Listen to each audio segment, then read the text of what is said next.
Hey, David, thanks for joining me. We're talking about, and this is crazy because we run associates through a marketing program at our firm at DBL, that a whole multi-week marketing program where they have assignments in the real world to develop client business and develop their marketing skills. So we're going to go through the 5 fast facts and 5 things you can do as an attorney today to build your business. And this is coming from 2 attorneys with decades and decades of experience and a lot of clients, frankly. So these are things that work and things that are important. And we've kind of scraped the flack.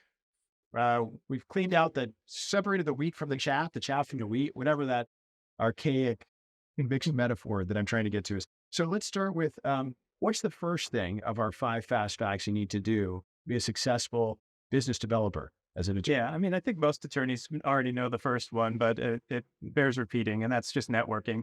You got to get yourself out there and meet people. Clients don't know that you exist if you're not out there kind of talking to people and educating them about who you are and what you do.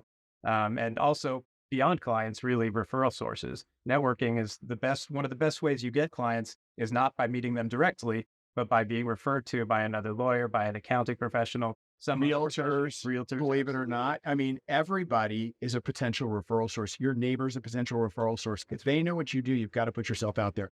So that leads me to the second point, David. And that is what they say that riches are in the niches, riches are in the niches. So develop a specialization.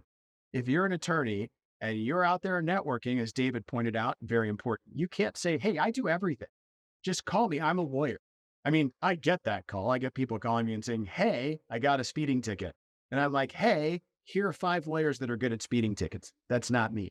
I do intellectual property and government contracts. Develop a specialization and use that as part of your networking. Super important. And again, that's where the riches are. That's where skill is as well. And I think that speaks to clients and it speaks to your network when you start developing your business relationships. David, what's the third thing you can do?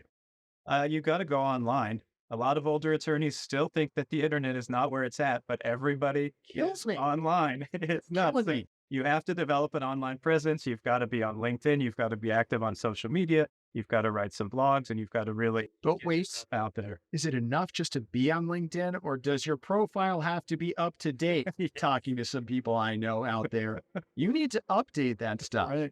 And I didn't say the other word, but that stuff, it's really important. You need to keep it current. So if you have case wins, case examples, summaries of things you've done, that's what people want to see. They don't want to see that you were a magna cum laude in college. You're a lawyer with a job now. They want to see what you've done for your job. So keep that stuff up to date. And that kind of brings me, as it will, to the fourth thing, which is you've got to have happy clients. The absolute best source for new work for me throughout my career have been current clients. And why is that? Because current clients look like the clients you want in the future. If I work for a government contractor, the CEO of a company, and I've been his attorney for 10 years, and he's doing 50 million a year, you know who he hangs out with? Other government contractor CEOs who do 50 million a year and have 100 employees and have the same problems that this friend of mine now has, this client of mine. So it's really important that you keep those clients happy. And the easiest thing you can do, this is the secret sauce to being a lawyer, is just return calls and emails within 24 business hours. It's shocking how many people can't do that, but that is the simplest. You will blow people's minds if you do that as a lawyer. I don't think I'm going to change the world tomorrow and get all lawyers to do this, but that is a huge secret to client satisfaction. David, what's the fifth and final thing that we have for fast facts today? And there's lots of other things, but fast facts today that you can do to be a lawyer business developer. Yeah, I think the thing that stands out to me is really being outstanding in your field. We talked about developing a specialty. Thought leader. Yeah, Oh being my a God, I thought knew leader, that. not just doing the job, not just being another intellectual property lawyer, but making a unique contribution, being somebody that, is valued for having a unique opinion on various aspects of Like, the law. I don't know, doing recordings like this and telling people about stuff. You're being a thought leader, writing a white paper, writing a blog post. I don't know, David, you and I teach the annual IPCLE to the Virginia lawyers and the Virginia bar. Those are ways to be thought leaders. And people are like, I don't want to teach a CLE. I don't want to put that effort in. I don't want to write a blog or a white paper. But clients read that and they say, wait, This guy's the guy who wrote chapter 8 of the Virginia Lawyer's Desk book on intellectual property. Yeah, and it's actually both of these guys. But point is, that's thought leadership.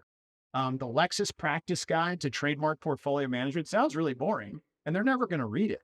But it shows that you know what you're talking about, and that you deep dove, you've gone deeply into your subject matter, and you're very comfortable with it. So if you take those 5 things to start, I think those are 5 fast ways, 5, maybe not fast, but 5 good ways to become a lawyer who is a business developer. Thanks for joining us. Thanks, David.